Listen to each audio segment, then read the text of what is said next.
Gotas de sangre. Así como con el veneno, con los obsequios se puede provocar un daño irreparable. Hasta hace medio año, nunca imaginé que estaría esperando el momento de ver a otro ser humano sentado en la silla eléctrica. Supongo que estas son las consecuencias traídas por el rencor y la magia oscura. Mi nombre es Alicia Llanos, estudiante de diseño gráfico. Debo confesar que me siento muy arrepentida por cada ofensa que alguna vez pronuncié, o las burlas que llegué a hacer sin tomar conciencia del peso que éstas podían ocasionar en terceros. El primer semestre de la carrera lo inicié en compañía de muy buenos amigos, personas a las que llevaba muchos años de conocer, con las cuales había compartido un sinfín de vivencias, tanto buenas como no tan agradables. Básicamente, amigos incondicionales.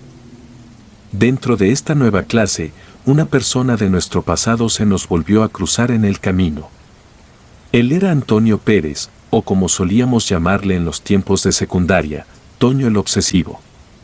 En la época en que lo tuvimos como compañero, llegábamos a hacer algunas burlas en torno a su personalidad y la de su hermano menor, Edgar.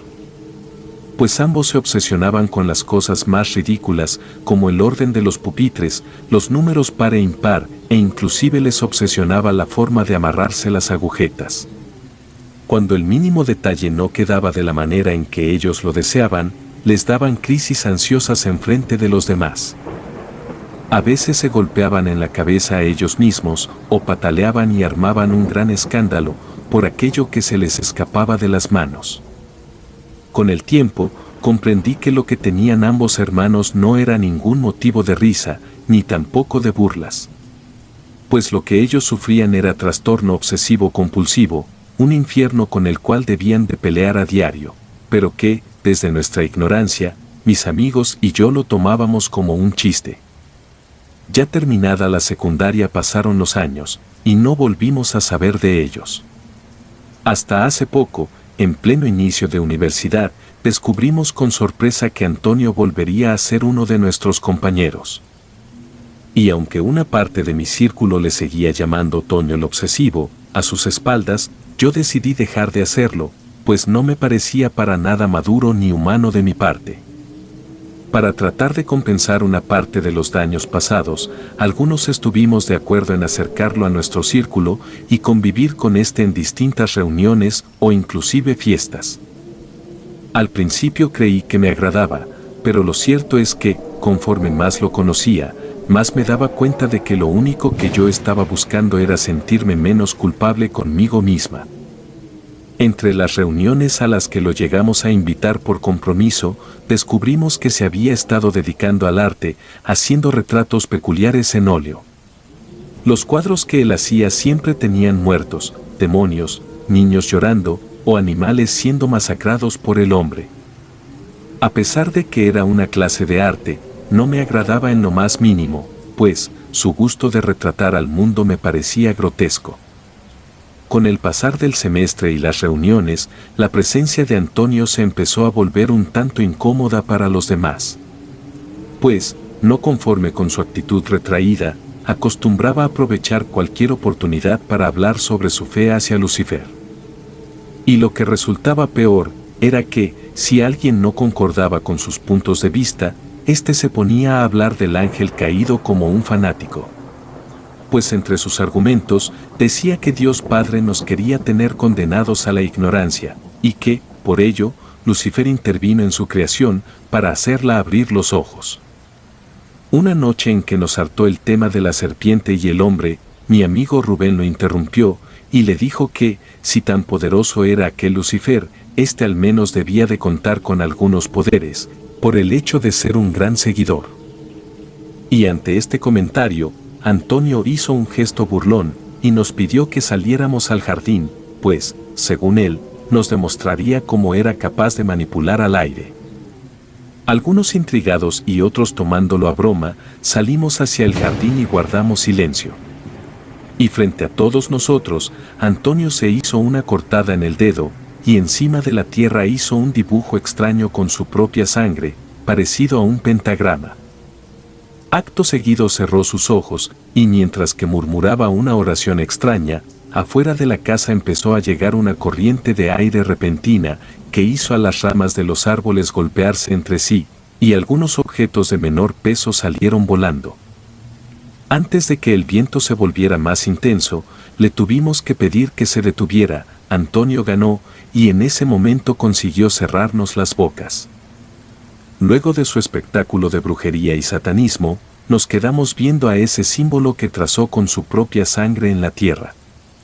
Parecía que, para entablar cierta clase de pacto y obtener poder, era necesario ofrecer sangre y dedicarle oraciones a la entidad que se quería invocar. Daba terror ser testigo de lo que alguien era capaz de hacer, teniendo la cercanía suficiente con fuerzas siniestras. Al final de aquella fiesta, los que quedamos después de que Antonio se marchó, acordamos que ya nunca lo volveríamos a invitar a ninguna de nuestras reuniones, por su actitud tan insistente hacia los temas infernales. Antes de marcharnos a casa, nos pusimos a recordar esos tiempos en los que nos burlábamos tanto de Antonio como de su hermano. Al final, muchos expresaron que este era un completo demente. A 2 días de esa última fiesta, nuestras vidas se comenzaron a ir de cabeza, pues como si una clase de maldición se hubiese situado sobre nosotros, nada salía bien, y lo único que se recibían eran malas noticias. Parecía un día ordinario en casa, hasta que mi hermana menor, Camila, ya no regresó de la papelería. Ella tenía apenas 12 años, con lo cual, era imposible pensar que se hubiese tratado de una decisión propia. Siendo que en casa no tenía problemas ni disgustos. Al paso de 48 horas sin saber nada de ella, se inició una búsqueda y se levantaron las alertas. Desde el primer día en que ésta no regresó, algo en mi ser me hizo sospechar que ésta se encontraba más cerca de lo que creíamos. Pero, de ser así, ¿en dónde es que podía estar?, nos preguntábamos, con angustia. Para demostrar su apoyo ante lo que sufría, Antonio comenzó a llevarme a la casa algunos guisados, y de vez en cuando se quedaba a platicar, tan solo para hacerme compañía. Después de todo, parecía que lo había estado juzgando con un mal lente, y no necesariamente por ser creyente de Lucifer era alguien de malas intenciones. Y a decir verdad, parecía que entendía al menos una parte del tormento por el cual estaba atravesando a falta de mi hermana. Durante una conversación, Antonio me comentó, yo sé lo que es perder a un hermano. En este punto, terminó por revelarme que su hermanito menor había fallecido hace un par de años, por un ataque cardíaco, resultado de tanto estrés que sufría.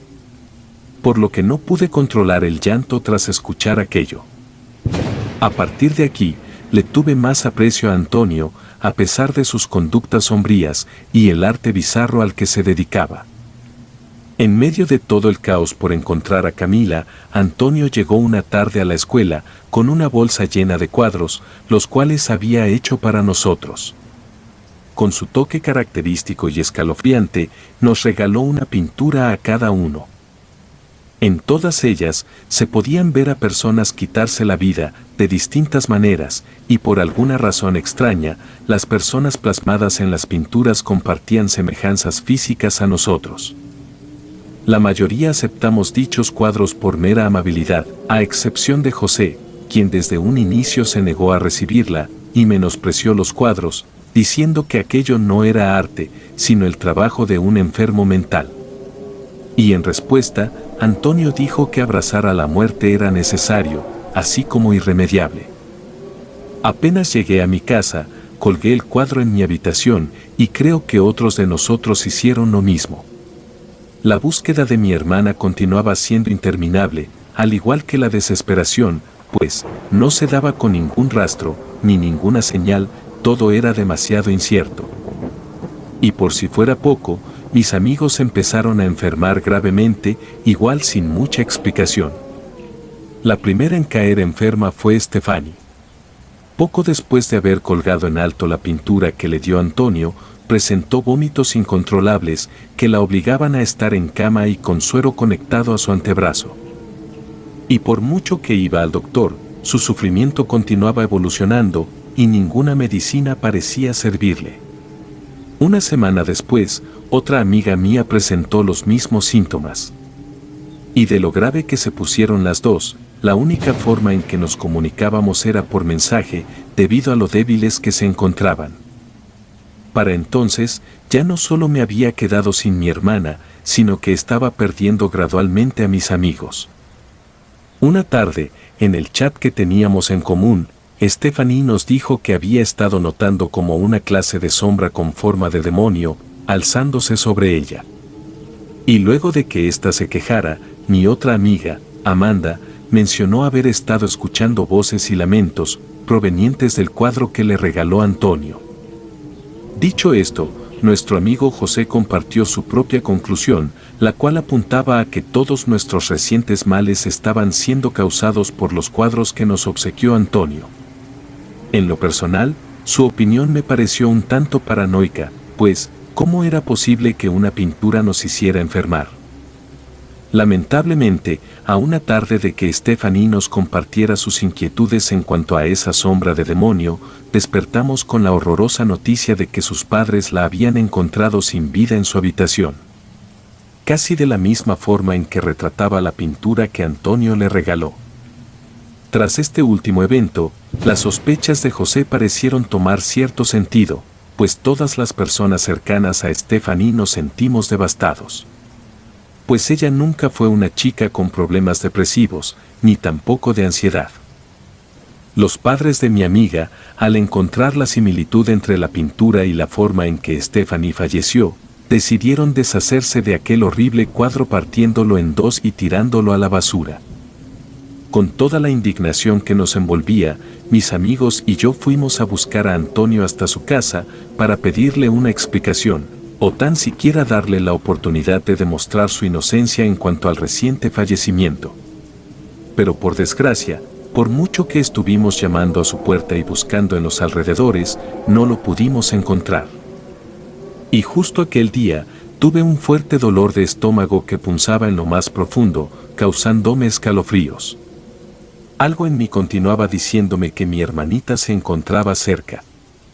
Y es que, con la reciente ausencia de Antonio, no pude hacer otra cosa más que verlo como un posible culpable. A partir de la muerte de Stephanie, cada vez que me iba a la cama, mi mente daba vuelta dentro de las posibilidades. Cargando una enorme angustia, me planteaba a mí misma que, en caso de que Antonio fuera el culpable tanto de la muerte de Stephanie como de la desaparición de mi hermana, no contábamos con las pruebas necesarias. Pues solo teníamos muestras de su arte maldito. El cuadro que me dio Antonio lo terminé retirando de mi pared y lo oculté debajo de mi cama.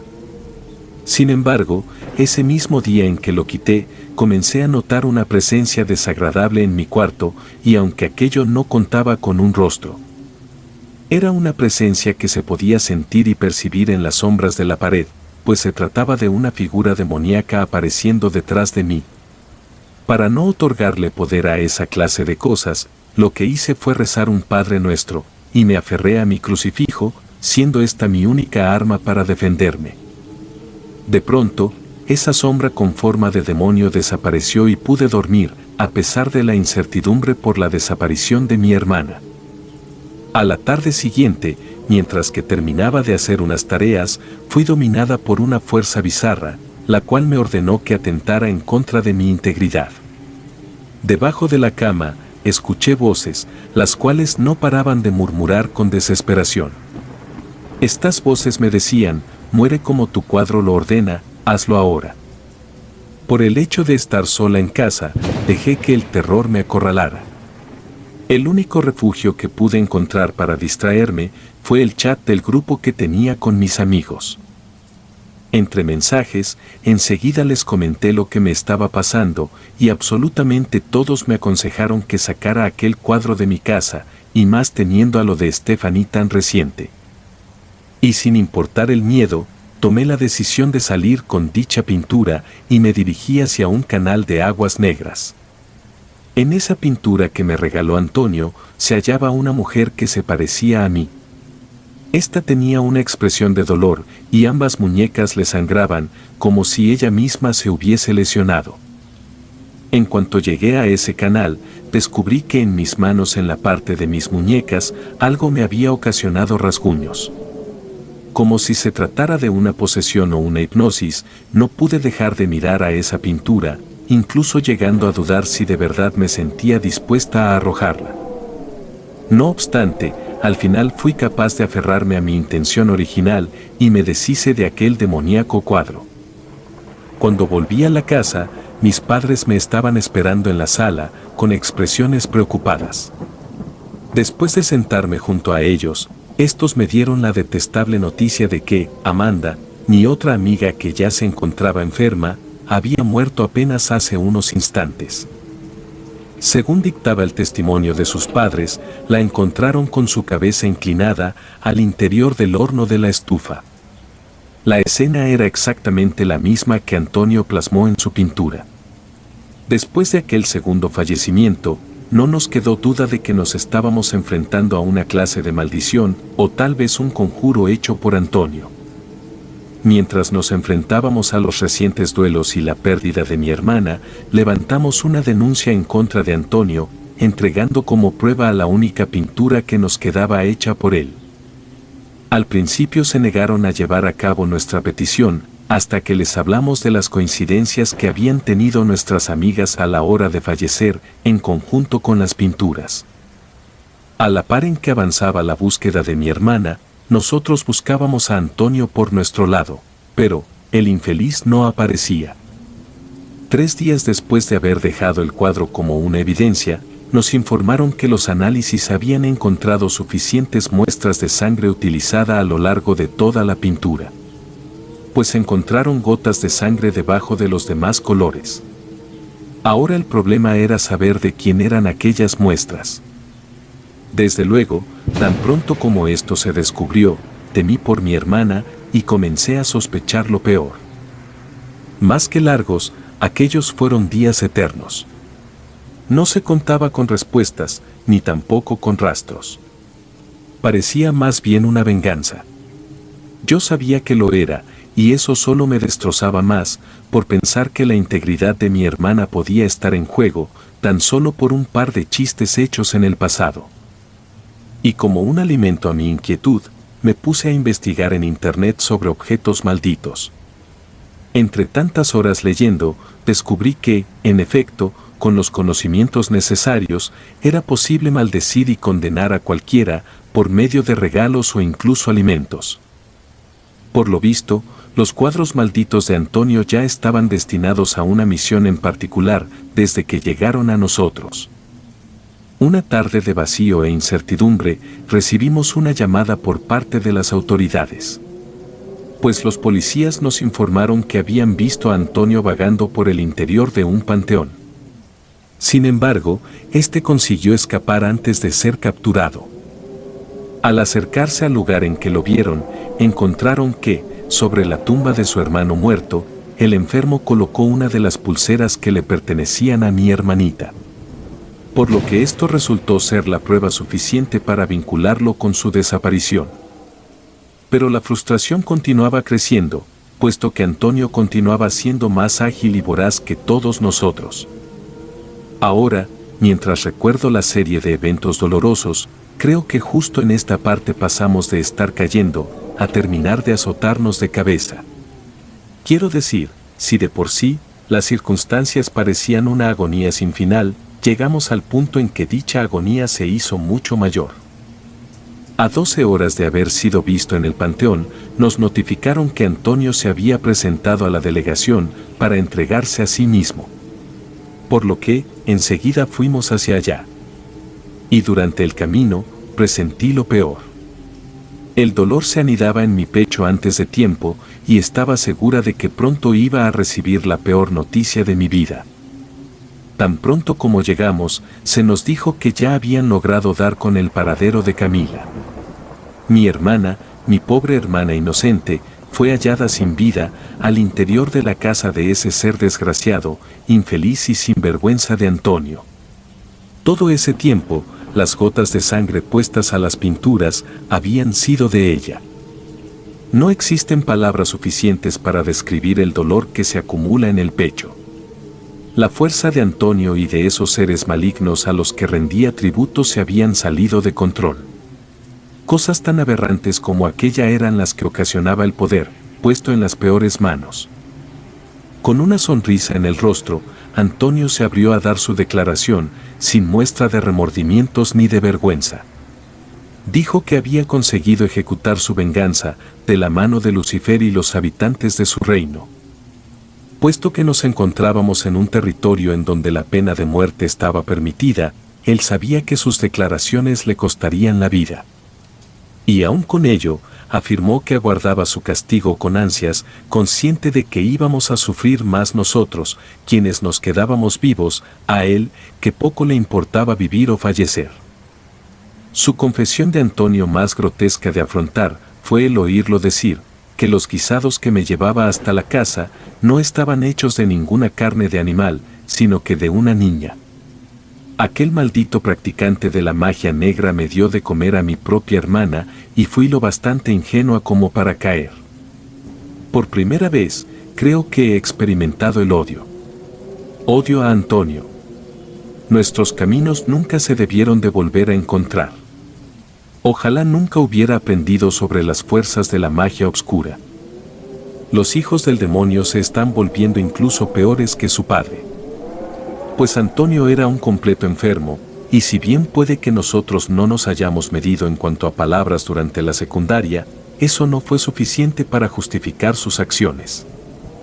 El hecho de que Antonio nos hiciera caer en la enfermedad y la muerte, me dejó una valiosa lección, la cual es muy cruda de escuchar, pero cierta.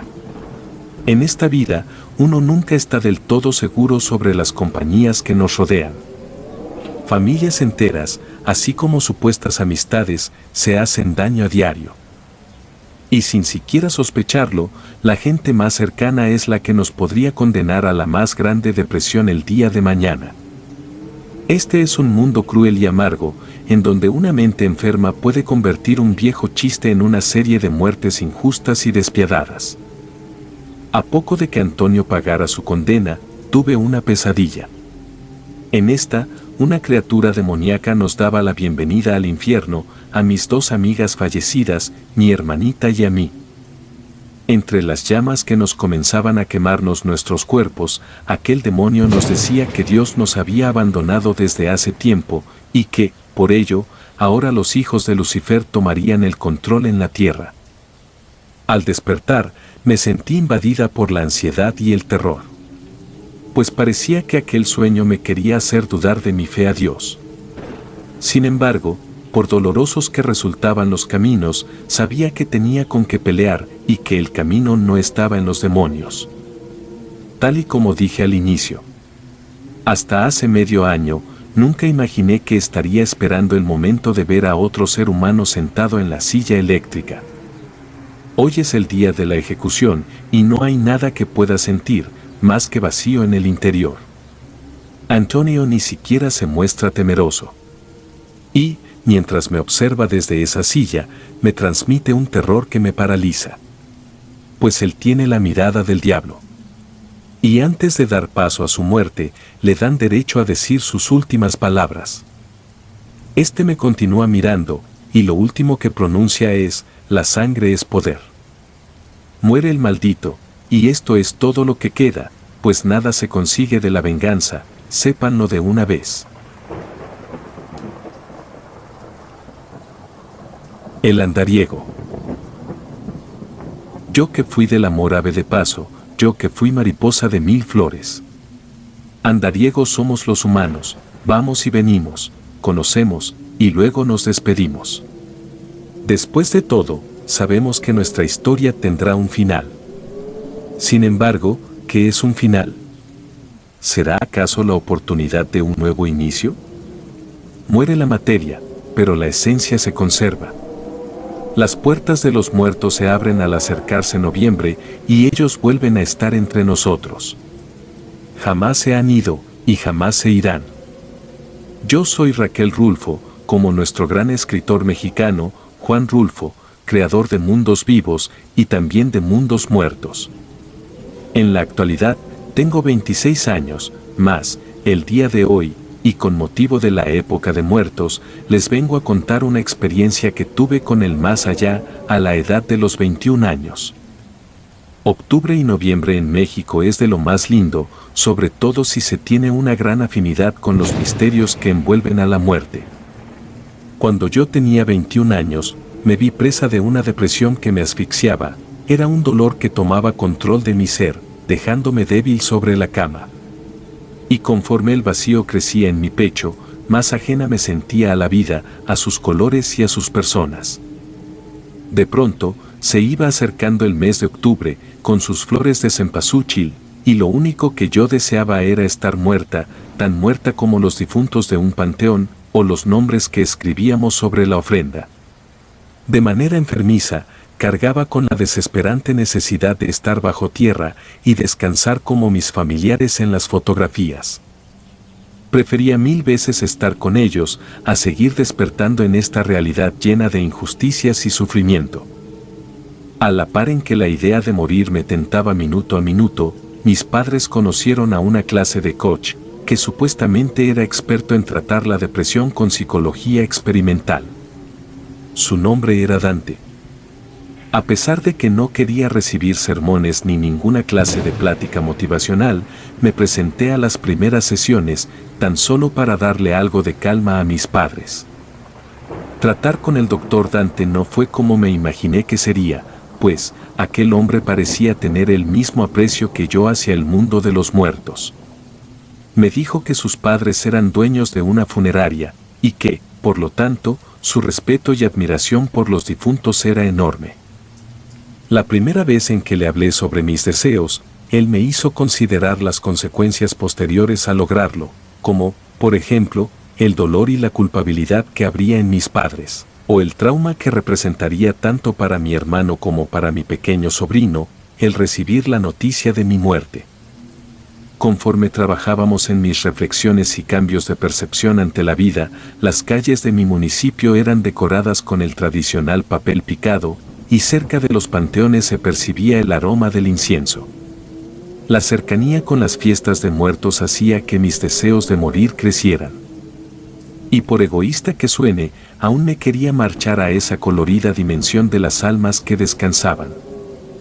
Tan pronto como le comenté al doctor que mi anhelo de estar dentro de un ataúd iba creciendo, este me habló sobre un método poco convencional para tratar el problema, el cual consistía básicamente en enterrar viva a la persona que deseaba morir. Dijo que aquello se llevaba a cabo en casos extremos, donde el rechazo a la vida predominaba la mayor parte del tiempo. Y para ponerlo en práctica era necesario firmar una responsiva, pues su éxito no estaba garantizado para todos aquellos que se animaran a probar. En lo personal, me pareció una idea grandiosa. Podría contar con la oportunidad de experimentar lo más cercano a mi muerte, pero sin ocasionar traumas a mi familia, ni tener consecuencias de una magnitud importante. Al principio, cuando le comenté la idea a mis padres, estos no se vieron del todo convencidos. Así que el doctor Dante hizo una consulta con ambos para explicarles más al respecto y aclararles cuáles eran los resultados que se esperaban. Les dijo a mis padres que la idea era darme la oportunidad de probar la muerte, para que aquella fantasía fuera superada en un corto tiempo, y yo pudiese resurgir emocionalmente con una mayor conexión hacia la vida, mis motivaciones y la familia que me rodeaba.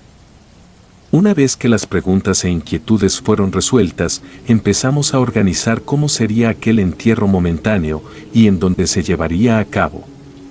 El doctor Dante nos ofreció un espacio en el jardín de su casa para no llamar la atención de nadie y que el evento contara con el aspecto íntimo necesario. Además, ofreció rentarnos un ataúd traído desde la funeraria de sus padres.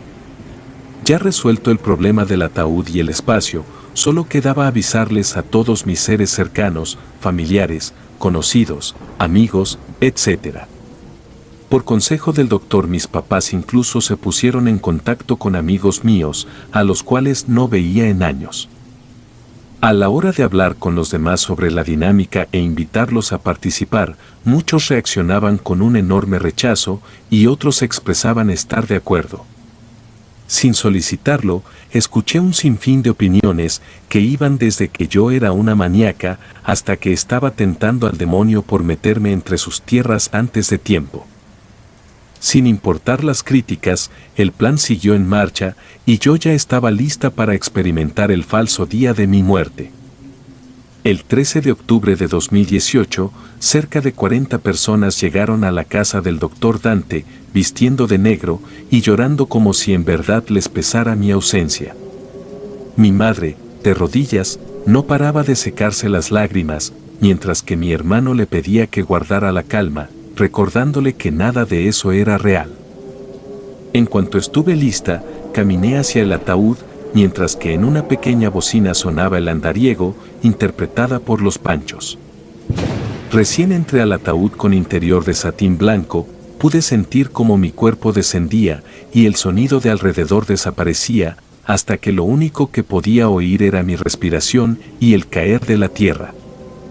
Estando allá abajo, lo primero que experimenté fue una plenitud inmensa, como entrar a un estado de paz, en donde nada ni nadie me podía perturbar. El paso del tiempo se sentía distinto a cómo funcionaba arriba, era experimentar la nada, de un modo agradable. Después de la calma, mi mente empezó a ser visitada por un sinfín de recuerdos. Y sin que yo lo estuviera controlando, veía mi vida pasar frente a mis ojos. Recordaba los buenos y los malos momentos, haciendo un viaje dentro de mi propia historia, algo que nunca llegué a experimentar. Cuando las memorias de mi recorrido por la vida llegaron a su fin, algo me arrastró a sentir que en verdad me hallaba en el final de mis días. De pronto, me desbordé en un llanto profundo, sintiendo el vacío más grande de mi existir. Justo aquí descubrí que no quería despedirme de mis padres, no estaba lista para dejar de reír y aún tenía propósitos por los cuales seguir. Sin esperarlo, la desesperación por salir de aquel ataúd se acumuló en mi pecho. No estaba consciente de las horas que habían transcurrido, sin embargo, creí que ya era suficiente. Y a pesar de golpear con fuerza y gritarles que ya me dejaran salir, nada sucedió. La plenitud se transformó en angustia y los suspiros terminaron siendo gritos de ayuda. En medio de mi desesperación por volver arriba, escuché lamentos en los costados del ataúd, como si por un momento hubiese logrado escuchar a los muertos gritar. Desde que las otras voces se manifestaron, mi pánico me llevó a hiperventilarme. Parecía que había estado enterrada durante un día entero, aunque sabía que no podía ser así. Sintiendo como el oxígeno ya me hacía falta, empecé a rasguñar el ataúd, las paredes y la puerta del ataúd, creyendo que ahora en verdad me enfrentaba a mi hora de morir y despedirme. Pero de manera repentina, escuché el movimiento de la tierra por encima. Y luego de el ataúd ascendió. En el instante en que abrieron aquella caja de madera, enfrenté una lucha horrible por volver a jalar aire. Con desesperación, peleé contra ese ahogo y apenas recuperé un ritmo normal de respiración, fui a abrazar a mis padres, sin parar de llorar ante las sensaciones intensas por las que crucé. Hasta ese momento, valoré mi vida como ninguna otra cosa en el mundo.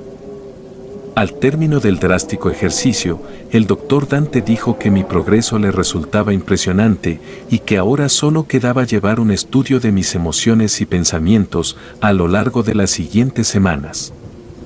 De regreso a mi casa, me surgió una nueva fobia. Mientras que mi padre iba al volante expresándome palabras de motivación, me sentí como si no estuviera del todo completa, como si una parte de mi alma se hubiese quedado atrapada bajo tierra. Estando en casa, me dieron muchas ganas de volver a abrazar a mi perro, Igor, así que salí al patio y me acerqué a su pequeña casita. Y desde que me notó, me comenzó a ladrar molesto, como si algo en mí lo pusiera en alerta, y aunque traté de calmarlo y explicarle que todo estaba bien, no paró de ladrar y de gruñirme, hasta que me alejé y entré de vuelta a casa. Creyendo que tal vez era problema de algún aroma por el tiempo bajo tierra, fui severa con mi higiene a la hora de bañarme. Esa noche después del funeral, me fui a dormir llena de inquietud. pues sentía que había hecho algo incorrecto y que por ese motivo mi mejor amigo ya no me quería tener cerca. Al final de esa fecha tan extraña, terminé por cerrar los ojos, aferrándome a la idea de que al día siguiente me sentiría mucho mejor y el estrés desaparecería. Mi descanso iba marchando de forma positiva y estaba tan cómoda que incluso tuve un par de sueños. De repente, desperté de golpe, sintiendo como alguien se sentaba en la otra orilla de mi cama. Debido al terror, ni siquiera me atreví a parpadear. Sabía que no era mi imaginación, pero no tuve el valor suficiente para girarme y mirar lo que estaba del otro lado. Sin esperarlo, una pequeña mano se apoyó en mi cuerpo, y esto me hizo saltar del espanto. Sentado a la orilla se hallaba un niño, mirándome fijamente. ¿Qué haces aquí? Tienes que estar con nosotros, pronunció con voz ronca.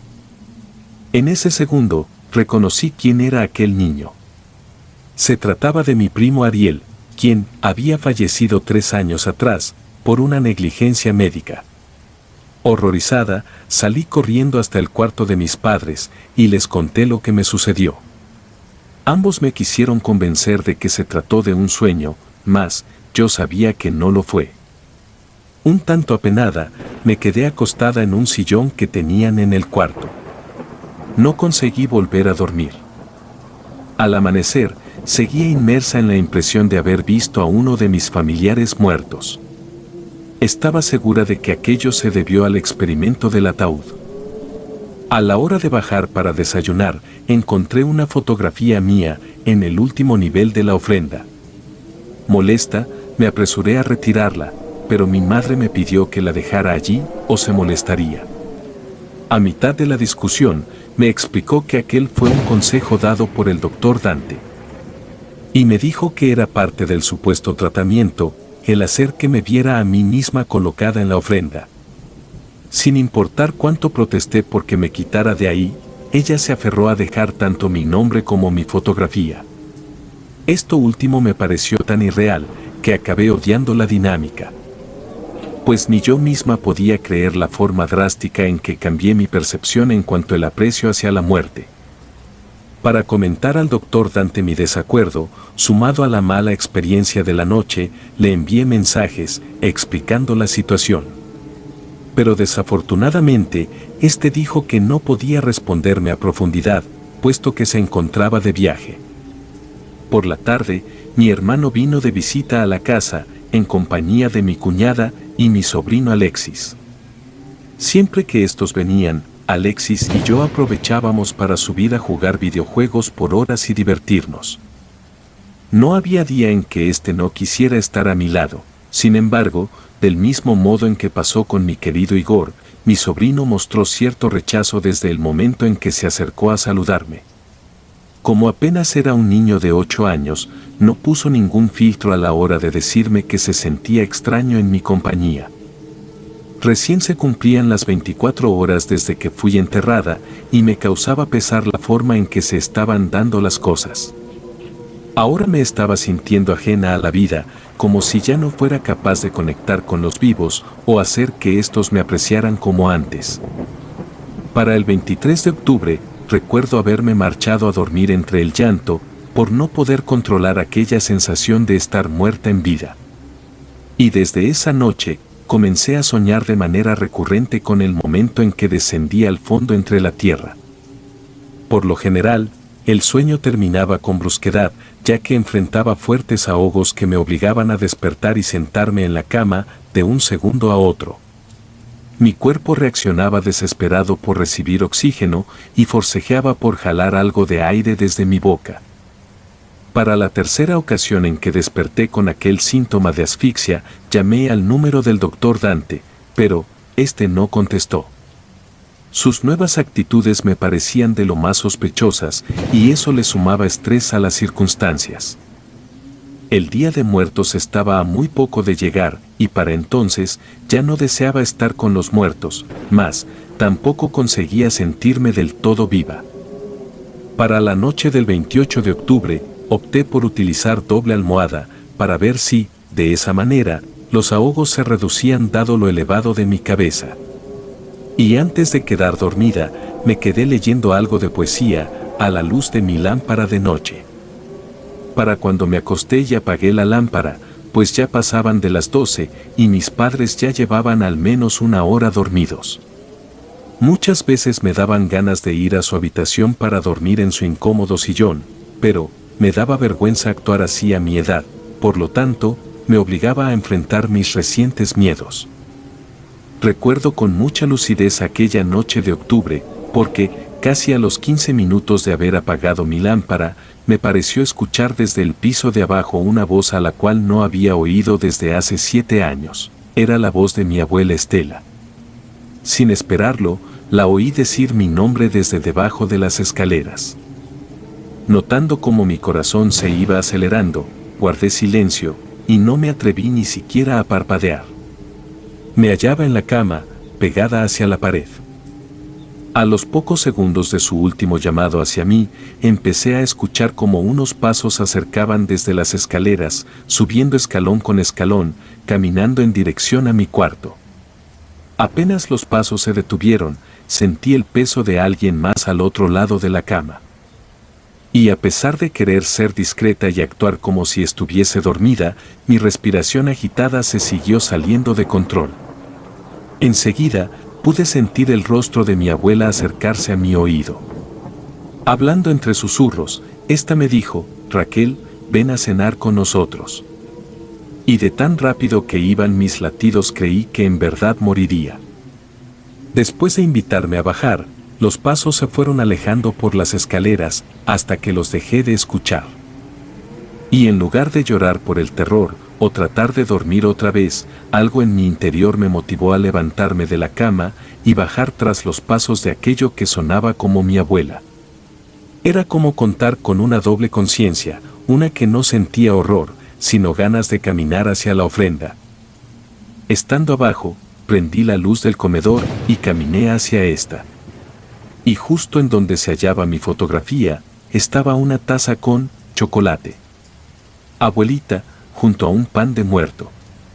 Como si hubiese estado días enteros sin comer, procedí a devorármelos y acabar con cada cosa que había sido servida. Dulces, frutas, bocados, casi todos me los comí con desesperación. Cortando con aquel impulso, cometí el error de voltear el espejo que colocaron sobre la ofrenda.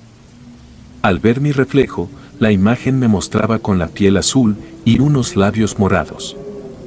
De lo grande que fue mi impresión, me puse a gritar y dejé caer el espejo. En cuanto mis padres bajaron, me llené de vergüenza por lo que hice con los alimentos de la ofrenda. Preocupados, mis padres llamaron un sinfín de veces al doctor, hasta que éste se dignó a contestar.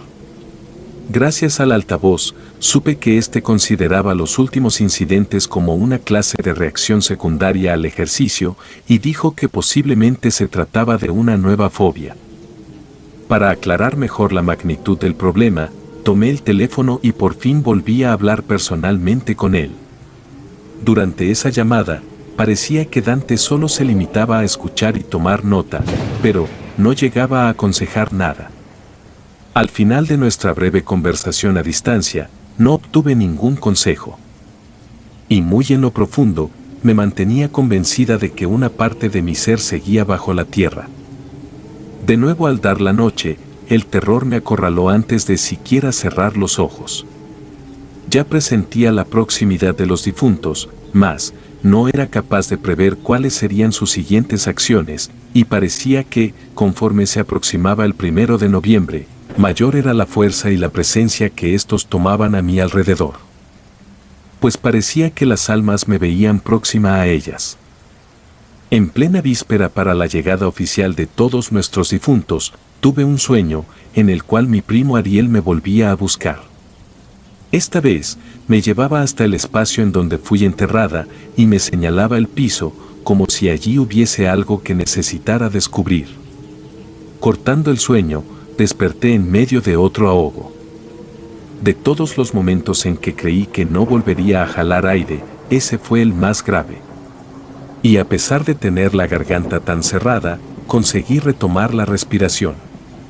Sin embargo, tan pronto como pude exhalar, algo me tomó de los pies y me jaló con severidad hasta que terminé al borde de la cama.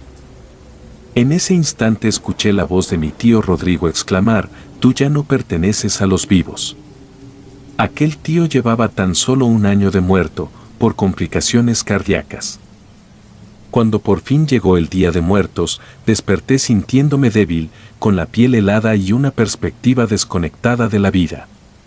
No sabía si se debía a una presión baja, pero apenas si lograba estar 15 minutos afuera de la cama. Al intentar bajar por las escaleras, mis piernas se pusieron a temblar con mucha fragilidad. Por lo que, debido a mi estado físico, no tuve de otra más que quedarme sola en la casa, mientras que mi familia se iba a visitar las tumbas de nuestros difuntos. Casi todo el día me la pasé en cama, sintiéndome incapaz de mover tan siquiera mis pies. Parecía que estaba muriendo. Antes de que anocheciera, caí rendida en mi cama. Sentía que incluso el respirar me costaba trabajo. De nuevo, a mitad de la madrugada, escuché a mi abuela pronunciar mi nombre desde abajo. Y en lugar de responder o ponerme de pie, me quedé en la cama. De forma repentina, la oí decir: «Hay algo en ti que aún se mantiene en nuestra tierra de los muertos». Después, me pareció oírla llorar, como si a ésta le entristeciera el hecho de que no bajara hacia la ofrenda, pero sabía que no era correcto hacerlo, puesto que no quería que me siguieran confundiendo con una de ellos. El día 2 de noviembre, a causa de mi debilidad, mis papás procedieron a buscar a los padres del doctor Dante en su funeraria. Con gran impresión, supimos por boca de ambos que el hombre nunca salió de viaje, sino que se había estado manteniendo oculto en su casa. Entre un tono de molestia, nos explicaron que Dante no era ningún psicólogo. Lo único a lo que se dedicaba era a experimentar con la muerte y la cercanía de esta en personas que aceptaban ser enterradas vivas. Estos nos comentaron que, anterior a mí, ya había experimentado con otro joven, el cual igual tuvo un falso entierro. Los resultados del experimento fueron catastróficos, puesto que el chico falleció a las pocas semanas. Apenas fuimos conscientes de aquella información tan aberrante, mis padres y yo fuimos hasta casa de Dante para obligarlo a salir y reclamarle por habernos engañado con su falsa imagen de profesional. En cuanto Dante no tuvo otra opción más que abrirnos, mi padre le exigió que nos llevara a su patio, pues, debido a mis síntomas, sospechábamos que algo ocultaba allí. Y así fue. Tan pronto como salimos, descubrimos que aún conservaba mi ataúd bajo su suelo. Aquel ataúd, en lugar de estar cubierto por la tierra, se hallaba abierto, con fotografías mías en su interior. Ya que eso último no estaba dentro de la responsiva que nos hizo firmar, procedimos a levantarle una demanda.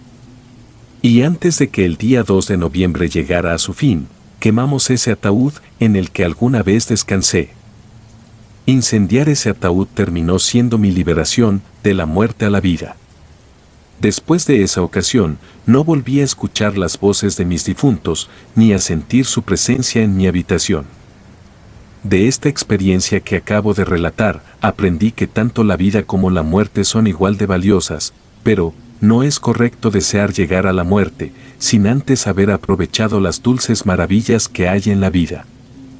Puede que sea agradable visitar una ofrenda y mirar nuestra fotografía en ella, no obstante, por ahora, seguiré disfrutando de colocarla y estar con los demás vivos, pues ya llegará mi turno de descansar, pero no será hoy.